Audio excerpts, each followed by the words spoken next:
Terima kasih sudah mampir di channel Andri ADJ. Sebelum atau sesudah mendengar kisah ini, silahkan bantu subscribe dulu, like, and comment, dan silahkan Anda simak sampai habis, jangan skip, karena cerita ini sangat bermanfaat untuk pengetahuan.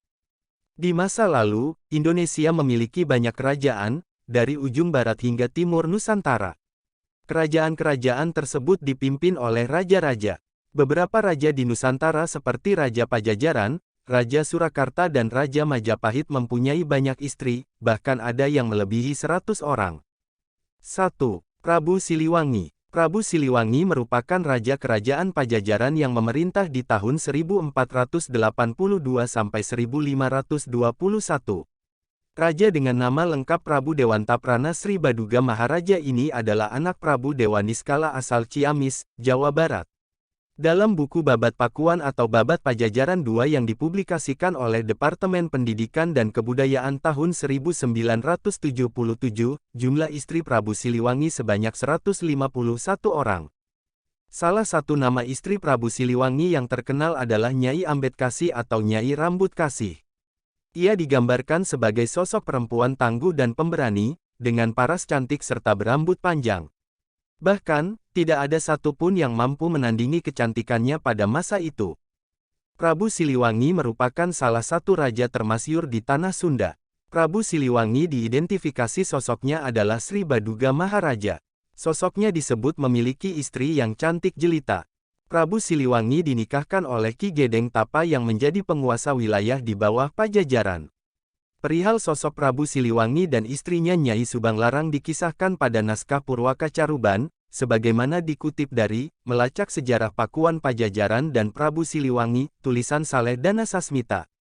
Di naskah kuno itu dijelaskan identitas Prabu Siliwangi, kendati secara tahunnya tak dijelaskan secara pasti. Di naskah tersebut disebutkan Prabu Siliwangi memerintah di Pakuan Pajajaran. Dia putra Prabu Anggalarang di Galuh, yang dahulu pernah bertahta di Keraton Surawisesa di Priangan sebelah timur. Sewaktu masih kecil, Prabu Siliwangi yang bernama Raden Mamanah Rasa lantas dipungut oleh uwanya sang juru labuhan, bernama Ki Gedeng Sindangkasih, yang menguasai pemberhentian perahu bernama Muara Jati, tidak jauh di sebelah timur Bukit Amparan Jati. Saat beranjak dewasa, konon Prabu Siliwangi sempat menang perang sehingga ia dinikahkan dengan Nyai Subanglarang pada 1422. Waktu kecil putri raja bernama Nyi Larang Tapa, dikenal sebagai perempuan yang sempurna kecantikannya.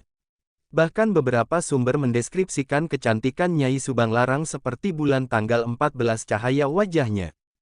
Usai menikah dan Ki Gedeng Sindangkasih wafat, Prabu Siliwangi dinobatkan sebagai raja di negara Sindangkasih, setelah mengalahkan semua musuhnya. Salah satu di antaranya adalah Sang Ratu Japura yang konon memiliki kesaktian luar biasa, yang negaranya ada di sebelah timur Bukti Amparan Jati.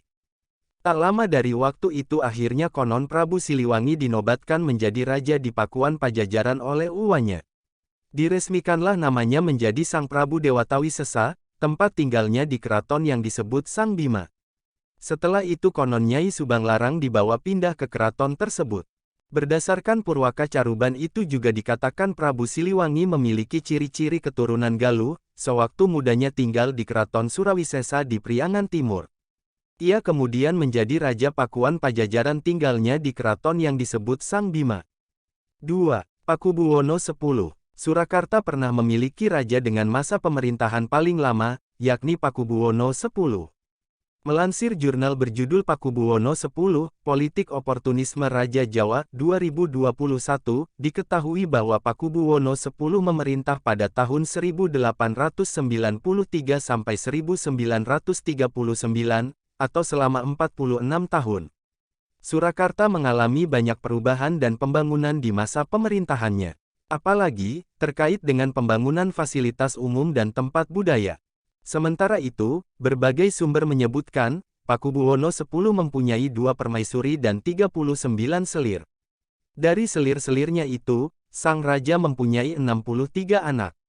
Akan tetapi, ia justru tidak dikaruniai anak dari kedua permaisurinya. Raja punya istri banyak itu biasa. Tapi bukan berarti mereka akur-akur saja. Dulu, Raja Jawa Tengah Selatan bisa memiliki 4 istri resmi atau garwa patmi. Bukan hal aneh pula jika raja punya sejumlah istri tak resmi, yaitu selir atau garwa ampeyan. Di Surakarta, Pakubuwono IV memiliki 56 anak dari 2 permaisuri. Ada lebih dari 25 garwa ampeyan. Di Yogyakarta, pada periode yang sama, Hamengkubuwono II punya setidaknya 80 anak dari 3 garwa patmi. Sementara dia juga punya 30 selir. JW Inter, penerjemah resmi di Surakarta menceritakan bagaimana Sunan Pakubuwono V tahun 1820 sampai tahun 1823 biasanya tidur pada malam hari dengan para garwa patmi. Siang harinya, dia tidur dengan selir. Rupanya tak semua selir raja ada pada tingkatan yang sama. Ada yang digolongkan sebagai selir utama. Mereka diambil dari anak-anak perempuan priayi utama atau pangeran dan bangsawan berdarah biru. Berbeda dengan abdi dalam priayi manggung atau prajurit estri yang selalu menemani raja ketika keluar keraton, selir kelas utama tak boleh menginjakkan kaki keluar istana. Ada juga yang tergolong selir kelas 2. Mereka biasanya terdiri dari kelompok yang lebih heterogen. Ada penari serimpi dari keluarga bangsawan golongan atas, juga hampir semua adalah kerabat dekat raja. Di antara para istri raja itu, Carey mengatakan, hampir selalu terjadi persaingan sengit. Terutama di antara permaisuri, tentang pengganti raja. Setiap permaisuri ingin melihat anaknya ditunjuk sebagai putra mahkota. Suatu ambisi yang sering mengadu domba keluarga raja, kata Carey. Contohnya, pada pemerintahan Sultan kedua terjadi perseteruan 3 permaisuri. Ratu Kedaton sebagai ibu putra mahkota, Ratu Mas, putri Pangeran Pakuningrat Mataram, dan Ratu Alit, anak Pakubuwono II dan ibu Pangeran Mangkudiningrat II. Ratu Alit atau Ratu Kencono Wulan yang paling tangguh. Dia tak ada hentinya bersekongkol agar anak menantunya, Raden Tumenggung Notodiningrat, nantinya menjadi Pakualam II, dipromosikan sebagai putra mahkota. Akhirnya, putra mahkota bergelar Raja Putro Narendro yang menjadi Hamengkubuwono III. 3. Prabu Brawijaya V. Selanjutnya, adalah Sang Raja Majapahit, Prabu Brawijaya V melansir Okezone. Brawijaya V terkenal mempunyai ratusan istri dan selir selama hidupnya. Meskipun begitu, ia sangat pandai menjaga kerukunan dan keharmonisan di lingkungan istana. Prabu Brawijaya V sama sekali tidak mempermasalahkan agama dan kepercayaan yang dianut istri atau selir-selirnya, serta keturunannya. Diketahui, salah satu istri Prabu Brawijaya V yang sangat cantik adalah seorang putri dari kerajaan Cempa, Thailand. Permaisuri beragama Islam ini juga dikenal dengan nama Dewi Dwarawati. Brawijaya V sendiri dikenal sebagai seorang penganut Buddha.